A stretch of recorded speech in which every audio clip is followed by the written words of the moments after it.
অভিযোগে মার্কিন নিষেধাজ্ঞা, বললেন সাবেক সেনাপ্রধান। আজিজের স্যাংশন অন্য আইনে দাবি পররাষ্ট্রমন্ত্রীর, কথা বলতে রাজি নন স্বরাষ্ট্রমন্ত্রী। দ্বিতীয় ধাপের উপজেলা নির্বাচনে ভোটার উপস্থিতি 30%, হতাশ সিইসি, দায়ী করলেন রাজনৈতিক সংকটকে।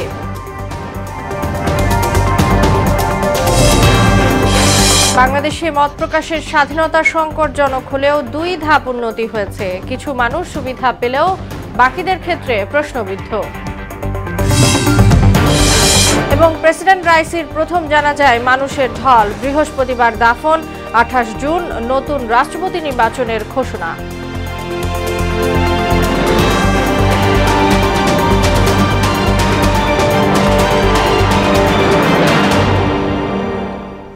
আসসালামু আলাইকুম, সবাইকে মোহনা সংবাদে স্বাগত। শুনছিলেন শিরোনাম, সঙ্গে আছি তাসনুবা বিনতে তাহের।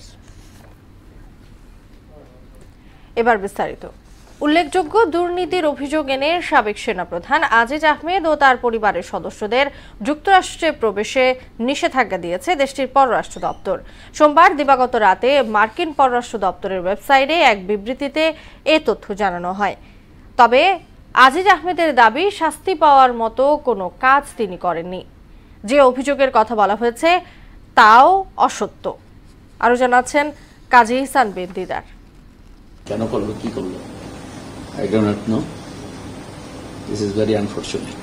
মার্কিন নিষেধাজ্ঞা নিয়ে গণমাধ্যমে নিজের অবস্থান তুলে ধরেন সাবেক সেনাপ্রধান অবসরপ্রাপ্ত জেনারেল আজিজ আহমেদ। এই নিষেধাজ্ঞা সম্পূর্ণভাবে তার জন্য প্রযোজ্য নয় উল্লেখ করে শাস্তি পাওয়ার মতো কোনো অপরাধ করেননি বলে দাবি করেন তিনি। মানে আমার যাওয়ার ব্যাপারে রেস্ট্রিকশন দিয়েছে, আমি যেতে পারবো না, ঠিক আছে, ফাইন গেলাম না।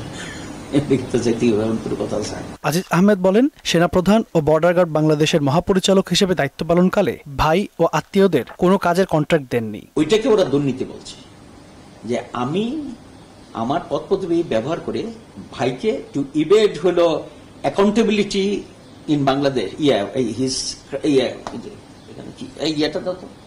এটা কিন্তু এরকম দুর্নীতি না। যদিও যুক্তরাষ্ট্রের চিঠিতে বলা আছে, সুস্পষ্ট দুর্নীতির কারণে জেনারেল আজিজ ও তার পরিবারকে এই নিষেধাজ্ঞা দেওয়া হয়েছে।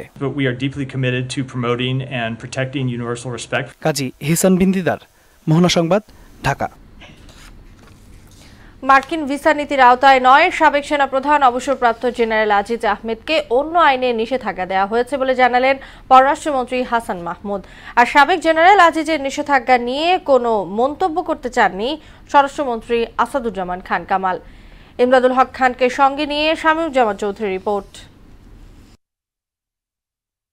দুর্নীতিতে সম্পৃক্ততার অভিযোগে বাংলাদেশের সাবেক সেনাপ্রধান অবসরপ্রাপ্ত জেনারেল আজিজ আহমেদকে সপরিবারে নিষেধাজ্ঞা দিয়েছে মার্কিন যুক্তরাষ্ট্র। বাংলাদেশ সময় সোমবার মধ্যরাতের পর যুক্তরাষ্ট্রের পররাষ্ট্র দপ্তরের ওয়েবসাইটে প্রকাশিত বিবৃতিতে আজিজ আহমেদ ও তার পরিবারের সদস্যদের যুক্তরাষ্ট্রের প্রবেশে অযোগ্য ঘোষণার কথা জানানো হয়। ঢাকা রিপোর্টার্স ইউনিটিতে মিট দ্য প্রেস অনুষ্ঠানে পররাষ্ট্রমন্ত্রী হাসান মাহমুদ সাবেক সেনাপ্রধান আজিজকে কোন নীতির আওতায় নিষেধাজ্ঞা দেওয়া হয়েছে তার ব্যাখ্যা দেন। জেনারেল আজিজের বিরুদ্ধে যে ভিসা রেস্ট্রিকশন দেওয়া হয়েছে সেটা হচ্ছে foreign operation and related programs appropriation act, এটার অধীনে দেওয়া হয়েছে। অর্থাৎ যে ভিসা নীতি ঘোষণা করা হয়েছিল সেটির অধীনে তাকে ভিসা রেস্ট্রিকশন দেওয়া হয়নি, অন্য অ্যাক্টের অধীনে তাকে ভিসা রেস্ট্রিকশন দেওয়া হয়েছে। দুর্নীতির বিরুদ্ধে সরকারের জিরো টলারেন্স নীতির কথাও জানান তিনি। আমরা দুর্নীতির বিরুদ্ধে আমাদের সরকার জিরো টলারেন্স নীতি গ্রহণ করেছে। এদিকে সচিবালয়ে সরকারি ক্রয় সংক্রান্ত মন্ত্রিসভার বৈঠক শেষে স্বরাষ্ট্রমন্ত্রী আসাদুজ্জামান খান কামাল বলেন, এই নিষেধাজ্ঞার বিষয়টি কিছু জানা নেই তার। আমাদের যাকে দিয়েছেন এটা আমাদের কাছে এখনো সঠিকভাবে আমাদের কাছে আসে নাই, আমরা আসলে সেটা বুঝতে পারবো কেন দিয়েছেন। ঝিনাইদহ 4 আসনের সংসদ সদস্য আনোয়ারুল আজিমের বিষয়ে মন্ত্রী বলেন, ভারতীয় পুলিশ ও গোয়েন্দা সংস্থার সঙ্গে এ নিয়ে কাজ চলছে। আমাদের কাছে যে আসছে স্বরাষ্ট্র মন্ত্রণালয় আমরা জানি এবং আমাদের সব গভর্নমেন্ট এজেন্সিগুলো এটা নিয়ে কাজ করছে। শামীমুজ্জামান চৌধুরী, মোহনা সংবাদ, ঢাকা। গণতন্ত্র বিনষ্ট ও দুর্নীতির দায়ে সাবেক সেনাপ্রধান জেনারেল আজিজ আহমেদ মার্কিন নিষেধাজ্ঞায় পড়েছেন বলে জানিয়েছেন বিএনপি মহাসচিব মির্জা ফখরুল ইসলাম আলমগীর। ঢাকা রিপোর্টার্স ইউনিটিতে এক অনুষ্ঠানে তিনি একথা বলেন। দুর্নীতিবাজদের হাতে ব্যাংকের দায়িত্ব তুলে দেওয়া হয়েছে বলেও অভিযোগ করেন বিএনপি মহাসচিব। এমদাদুল হক খানের রিপোর্ট। জাতীয় গণতান্ত্রিক পার্টি জাগপার প্রতিষ্ঠাতা সভাপতি শফিউল আলম প্রধানের সপ্তম মৃত্যুবার্ষিকী উপলক্ষে ডিআরইউতে স্মরণ সভার আয়োজন করা হয়। অনুষ্ঠানে সরকারের দুর্নীতি ও লুটপাটের নানা তথ্য তুলে ধরেন বক্তারা। কাউকে কোনো অর্থনৈতিক নয়, উনি বলেছিলেন আন্দোলন হবে, গণতান্ত্রিক আন্দোলন হবে। বর্তমান ফ্যাসিস্ট সরকার বাংলাদেশের এমন কোনো কাজ নাই, অন্যায় কাজ করি নাই, সেই সরকারকে পতন ঘটানোর জন্য ওনার মতন একজন নেতা দরকার ছিল। বিএনপির যুগ্ম মহাসচিব মোয়াজ্জেম হোসেন আলাল বলেন, বর্তমান সরকারের আমলে দেশের মানুষ কঠিন দুঃসময় পার করছে। ঠিক সময় মতো ক্যারাম বোর্ডের গুটির মতো টোকা দিয়ে এই আওয়ামী লীগ প্রধান সবাইকে ফেলে দেয়। যার প্রয়োজন শেষ টিস্যু পেপারের মতো ব্যবহার করে ছুঁড়ে ফেলে দেয়। যার প্রমাণ নজিবুল বাসার মাঝভান্ডারি, যার প্রমাণ দিলীপ বড়ুয়া, যার প্রমাণ হাসানুল হক। প্রধান অতিথির বক্তব্যে বিএনপি মহাসচিব মির্জা ফখরুল ইসলাম আলমগীর বলেন, দুর্নীতির দায়ে সাবেক সেনাপ্রধান জেনারেল আজিজকে দেয়া মার্কিন নিষেধাজ্ঞা র্যাবের মতো একটি বিভ্রান্ত। অনেকে খুশি হবেন যে আপনার আজিজের স্যাংশন এসছে। আমি মনে করি যে ওটা হচ্ছে আরেকটা বিভ্রান্ত করা। র্যাবের বিরুদ্ধে হয়েছে আপনার র্যাব সংগঠন হিসেবেই বন্ধ, পুলিশের 9 জন ছিল, তখন তো স্যাংশন হয়েছিল। তাতে কি ওদের সেই ভয়ঙ্কর যাত্রা যেটা, সেই যাত্রা বন্ধ হয়েছে? বন্ধ হয়নি। দুর্নীতিবাজদের হাতে ব্যাংকের দায়িত্ব তুলে দেওয়া হয়েছে বলেও অভিযোগ করেন তিনি। ব্যাংকগুলো দুর্নীতির এমন পর্যায়ে গেছে, এখন বাহার করেও তারা কোনো টিকতে পারবে না। এমদাদুল হক খান, মহানগর সংবাদ, ঢাকা। দ্বিতীয় ধাপের উপজেলা নির্বাচনে 30% ভোট পড়েছে জানিয়ে একে হতাশাজনক বলে মন্তব্য করেছেন প্রধান নির্বাচন কমিশনার কাজী হাবিবুল আওয়াল। এজন্য রাজনৈতিক সংকটকে দায়ী করেন তিনি। বিকালে নির্বাচন ভবনে ভোট গ্রহণ পরবর্তী ব্রিফিংয়ে এসব কথা বলেন সিইসি। কয়েকটি কেন্দ্রে সাংবাদিক হয়রানির জন্য দুঃখ প্রকাশ করেন তিনি। এমআর আসাদের রিপোর্ট। দ্বিতীয় ধাপে দেশের 156 উপজেলা নির্বাচনে সবচেয়ে আগ্রহের বিষয় ছিল ভোটার উপস্থিতি নিয়ে। প্রথম ধাপে 36% ভোটের পর এ দফায় উপস্থিতি বাড়ে কিনা সেটি ছিল আলোচ্য। নির্বাচন ভবনে ব্রিফিংয়ে সিইসি জানান 30%-এর বেশি ভোটার উপস্থিতির তথ্য। তার মতে এমন হার মোটেই উৎসাহব্যঞ্জক নয়। নির্বাচনে উপস্থিতির যে হার, সেটি এ পর্যন্ত আমরা যেটা পেয়েছি এটি 30+ হতে পারে। নিঃসন্দেহে আমি ব্যক্তিগতভাবে 30% ভোটকে কখনোই খুব উৎসাহব্যঞ্জক মনে করি না। একটা বড় প্রধানতম কারণ হতে পারে দেশের একটা বড় রাজনৈতিক দল তারা প্রকাশ্যে এবং ঘোষণা দিয়ে ভোট বর্জন করেছে এবং জনগণকে ভোট প্রদানেও নিরুৎসাহিত করেছে।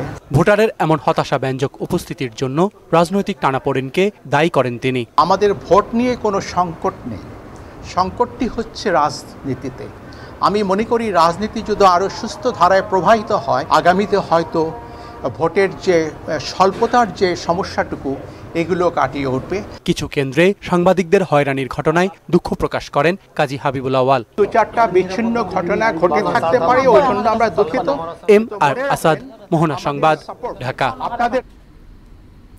বাংলাদেশে মত প্রকাশের স্বাধীনতা সংকটজনক হলেও 2 ধাপ উন্নতি হয়েছে। রাজধানীর একটি হোটেলে বৈশ্বিক মত প্রকাশ প্রতিবেদনে এ তথ্য জানিয়েছেন আর্টিকেল 19-এর দক্ষিণ এশিয়ার আঞ্চলিক পরিচালক শেখ মঞ্জুরি আলম। এতে টিআইবি নির্বাহী পরিচালক ইফতেখারুজ্জামান বলেন, বাংলাদেশে কিছু মানুষের মত প্রকাশের স্বাধীনতা থাকলেও বাকিদের স্বাধীনতা নিয়ন্ত্রিত। মনিরুল ইসলামের রিপোর্ট। বিশ্বজুড়ে মত প্রকাশের স্বাধীনতা ও তথ্য অধিকার নিয়ে কাজ করে আন্তর্জাতিক সংস্থা আর্টিকেল 19। এবারের প্রতিবেদনে বাংলাদেশে মত প্রকাশের স্বাধীনতাকে সংকটজনক উল্লেখ করা হয়েছে। সংবাদ সম্মেলন করে এ প্রতিবেদন প্রকাশ করে আর্টিকেল 19-এর দক্ষিণ এশিয়ার আঞ্চলিক পরিচালক শেখ মঞ্জুর আলম বলেন, মত প্রকাশের 25 সূচকের সবকটিতেই বাংলাদেশের অবস্থান ঋণাত্মক। দক্ষিণ এশিয়ায় মুক্ত মত প্রকাশের মতো কোনো দেশ নেই। এই অঞ্চলের 8টি দেশের মধ্যে 3টির অবস্থায় সংকটজনক: ভারত, বাংলাদেশ এবং আফগানিস্তান। বেলার নির্বাহী পরিচালক সৈয়দা রিজওয়ানা হাসান মত প্রকাশের স্বাধীনতাই বাংলাদেশের বাস্তব পরিস্থিতি তুলে ধরেন। কন্টেন্ট ক্রিয়েট করলে সেটা যখন কোনো একটা বিশেষ রাজনৈতিক গোষ্ঠী বা ক্ষমতাসীন সরকারের বিরুদ্ধে যায়, তখন সেই কন্টেন্ট ক্রিয়েটরকে নানানভাবে হয়রানি করা হয়। কলামিস্ট সোহরাব হাসান বলেন, সংবাদ মাধ্যমের ক্ষেত্রে ডিজিটাল নিরাপত্তা আইন কিছুটা নমনীয় হলেও ভয়ের সংস্কৃতি এখনো বিদ্যমান। এখানে সংকটজনক বলেছে, আমরা বোধহয় সংকটজনকের চেয়েও একটু বেশি বিপদে আছি। এর একটা বড় কারণ সংবাদ মাধ্যমের ক্ষেত্রে, সেটি হচ্ছে ডিজিটাল নিরাপত্তা আইন। তার পরিবর্তে যে আইনটি করা হয়েছে হয়তো একটু নমনীয়, কিন্তু বিপদ একই রকম। টিআইবি নির্বাহী পরিচালক ইফতেখারুজ্জামানের মতে বাংলাদেশে মত প্রকাশে আইনি ও প্রাতিষ্ঠানিকভাবে প্রতিবন্ধকতা সৃষ্টি করা হয়েছে। বাংলাদেশের মত প্রকাশের স্বাধীনতা নাই, স্বাভাবিকভাবে এটা কিন্তু বলবো না, বলা যাবে না। কিছু মানুষের জন্য অবাধিত মত প্রকাশের স্বাধীনতা আছে, সেটি সত্য কথা বলি বা অসত্য কথা বলি, যেভাবে খুশি বলি সেটি আমি স্বাধীনভাবে বলতে পারবো, এরকম কিছু মানুষ আছে। আবার কিছু আর বাকি যে বিশাল জনগোষ্ঠী, তাদের জন্য কিন্তু হচ্ছে যে আসলে তাদের মত প্রকাশের স্বাধীনতা হচ্ছে যে একটা নিয়ন্ত্রণের মধ্যে আছে। সমালোচকদের শুভাকাঙ্ক্ষী মনে করার সংস্কৃতি নেই বলেই মত প্রকাশের স্বাধীনতা বাধাগ্রস্ত হচ্ছে বলেও মন্তব্য করেন ডক্টর ইফতেখার। সমালোচক বা তথ্য প্রকাশ করাকারীকে শুভাকাঙ্ক্ষী ভাবার সংস্কৃতি আমাদের দেশে নেই। মনিরুল ইসলাম, মোহনা সংবাদ, ঢাকা। ক্রমবর্ধমান হারে রাজধানী ঢাকাতে বাড়ছে জনসংখ্যা ও পরিবহনের ঘনত্ব। বিবিএস-এর সর্বশেষ তথ্য অনুযায়ী ঢাকায় প্রতি বর্গ কিলোমিটারে বসবাস করছে ৪৫,০০০ মানুষ। সকল কর্মকাণ্ডে শহরমুখী হওয়া এই ঘনত্বকে বাড়িয়েই চলেছে। এর প্রভাব পড়ছে পরিবেশের ওপর, ফলে বসবাসের জন্য অনুপযুক্ত হয়ে উঠছে এই শহর। মিরাজ সুমনের ক্যামেরায় জাহিদ সবুজের 2 পর্বের ধারাবাহিকের আজ দেখুন শেষ পর্ব। এই শহরে যেদিকেই চোখ পড়বে সেদিকেই দেখতে হয় মানুষ নতুবা যন্ত্রযান। অধিক জনসংখ্যার ভার আর দ্রুত বেড়ে চলা যানবাহন এই শহরকে উত্তপ্ত করে ফেলেছে। বেড়েছে তাপপ্রবাহ আর পরিবেশের বিরূপ আচরণ। বিবিএস-এর সর্বশেষ তথ্যের হিসেবে ঢাকার 2 সিটিতে মোট জনসংখ্যা প্রায় 1,04,00,000। তবে 2 সিটির নিজস্ব ওয়েবসাইটের হিসেবে জনসংখ্যা প্রায় 1,75,00,000। 2022 সালে জনশুমারির প্রাথমিক ফলাফলে দেখা যায় 1 দশকে ঢাকায় মানুষ বেড়েছে 33,08,000। তাই জনগণকে এ বিষয়ে আরো সচেতন হওয়ার তাগিদ দিয়েছেন বিশেষজ্ঞরা। জনগণের উপর ডিপেন্ড করে একটি শহরের ঘন বসতির অবস্থাটা কিরকম থাকবে। ক্রমাগত আবাসন বাড়ছে, ক্রমাগত ট্রান্সপোর্টেশনের জন্য নতুন নতুন ভেহিকেল প্রবেশ করছে ঢাকা শহরে, যার ফলশ্রুতিতে এই সবগুলোই এক ধরনের অ্যান্টি ক্লাইমেট ইম্প্যাক্ট আবার আমাদের উপরে এসে পড়ছে। অপরদিকে পরিবেশ অবনতিতে পরিবহনের ভূমিকা কম নয়। বিআরটিএ পরিসংখ্যান বলছে 2011 থেকে 14 সালে গড়ে 1.5 লাখের বেশি নতুন যানবাহন রাস্তায় নেমেছে। 2015 থেকে 16 সালে তা হয় দ্বিগুণ। 2017 থেকে 19 সালে এই পরিমাণ দাঁড়ায় 4.5 লাখে। 2020 সালে করোনার কারণে নিবন্ধন কিছুটা কমে আসে। 2021 সালে নিবন্ধিত গাড়ির পরিমাণ ছিল সর্বমোট 45 লাখ। বিআরটিএ জানায় প্রতিদিন গড়ে 300টি ব্যক্তিগত গাড়ি ঢাকার রাস্তায় নামছে। তাই শুধু জনসংখ্যাই নয়, পরিবহন অব্যবস্থাপনাকেও পরিবেশের অবক্ষয়ের কারণ হিসেবে দেখছেন এই পরিকল্পনাবিদ। ট্রাফিক কনজেশন বাড়বে, ট্রাফিক কনজেশন বাড়ার অর্থ হচ্ছে আপনার এনার্জি কস্ট বাড়বে, এনার্জি বাড়বে, সুতরাং শহর গরম হবে। সুতরাং আপনাকে বাস রেশনালাইজেশন বা এক একটা রুটে এক একটা বাস কোম্পানি হাতে দিতে হবে, যাতে বাসগুলির মধ্যে নিজেদের মধ্যে কোনো কম্পিটিশন না থাকে। তবে সব কর্মকাণ্ডে শহরমুখিতাই যেন কাল হয়ে দাঁড়িয়েছে ঢাকার জন্য। তাই প্রশাসনিক কর্মকাণ্ডের বিকেন্দ্রীকরণের পরামর্শ বিশেষজ্ঞদের। আমরা চট্টগ্রামকে বাণিজ্যিক রাজধানী বলছি, তা বাণিজ্যিক রাজধানী যদি হয় তাহলে বাণিজ্য মন্ত্রণালয় ঢাকায় কেন? যে সমস্ত প্রতিষ্ঠানের হেডকোয়ার্টার বাণিজ্য মন্ত্রণালয়ের সাথে প্রতিদিন কাজ করার জন্য সে ঢাকায় আসতেছে, তার মানে কি ঢাকার উপর জনগণের প্রেশারও কমবে, এবং মানুষের প্রেশার কমার অর্থ হচ্ছে আপনার ট্রান্সপোর্টের উপর প্রেশার কমা। প্রশাসনিক কর্মকাণ্ডের পাশাপাশি আঞ্চলিক পর্যায়ে শিক্ষা, চিকিৎসা, অন্যান্য সেবা খাতগুলোকেও আরও আধুনিকায়নের পরামর্শ বিশেষজ্ঞদের। সারা দেশে আমাদের সমস্ত সুযোগ সুবিধাগুলোকে ছড়িয়ে দিতে পারি, তাহলে দেখা যাবে একটি সময় ঢাকা শহর আরও বেশি সহনীয় হয়ে উঠবে। দাপ্তরিক কাজগুলোকে ডিসেন্ট্রালাইজেশন বা বিকেন্দ্রীকরণ এখন সময়ের দাবি। জাহিদ সবুজ, মোহনা সংবাদ, ঢাকা। ডলারের মূল্য বৃদ্ধিতে পণ্য বাজারে কোনো প্রভাব পড়বে না বলে জানিয়েছেন বাণিজ্য প্রতিমন্ত্রী আহসানুল ইসলাম টিটু।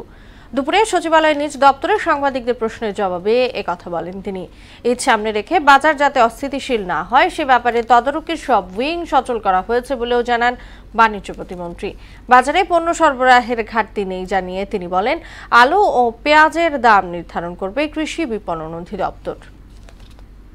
বাজারের সব মনিটরিংগুলি আবার সচল করব, যাতে কোনোভাবেই সামনে ঈদকে কেন্দ্র করে কোনোভাবেই কেউ বাজারে কোনো রকম সুযোগ সুবিধা নেওয়ার চেষ্টা না করতে পারে। আগামী ঈদ পর্যন্ত নতুন করে আমরা কোনো প্রাইস বেঁধে দিব না, আমাদের পুরনো প্রাইসে ইনশাল্লাহ তারা সরবরাহ করতে পারবে।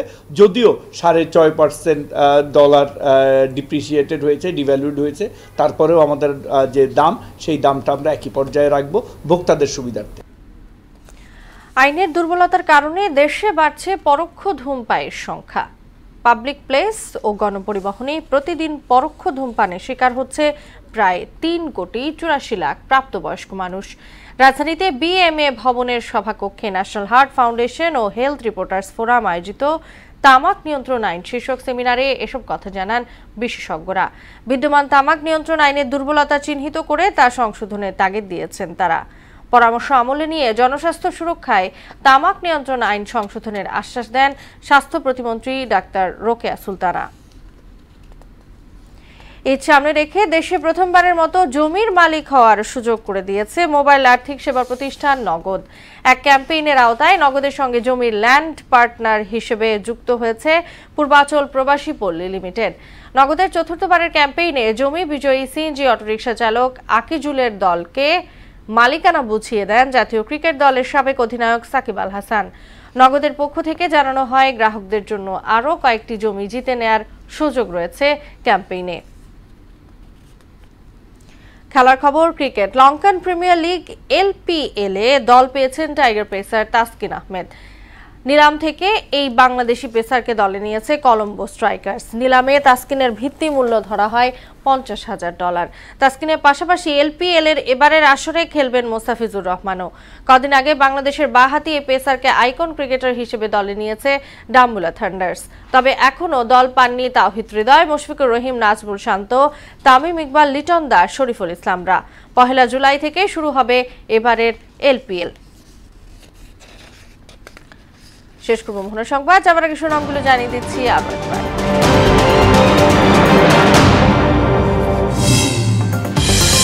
মিথ্যা অভিযোগে মার্কিন নিষেধাজ্ঞা, বললেন সাবেক সেনাপ্রধান। আজিজের স্যাংশন অন্য আইনে দাবি পররাষ্ট্রমন্ত্রীর, কথা বলতে রাজি নন স্বরাষ্ট্রমন্ত্রী। দ্বিতীয় ধাপের উপজেলা নির্বাচনে ভোটার উপস্থিতি 30%। হতাশ সিইসি, দায়ী করলেন রাজনৈতিক সংকটকে। বাংলাদেশে মত প্রকাশের স্বাধীনতা সংকটজনক হলেও 2 ধাপ উন্নতি হয়েছে। কিছু মানুষ সুবিধা পেলেও বাকিদের ক্ষেত্রে প্রশ্নবিদ্ধ। এবং প্রেসিডেন্ট রাইসির প্রথম জানাজায় মানুষের ঢল, বৃহস্পতিবার দাফন, 28 জুন নতুন রাষ্ট্রপতি নির্বাচনের ঘোষণা।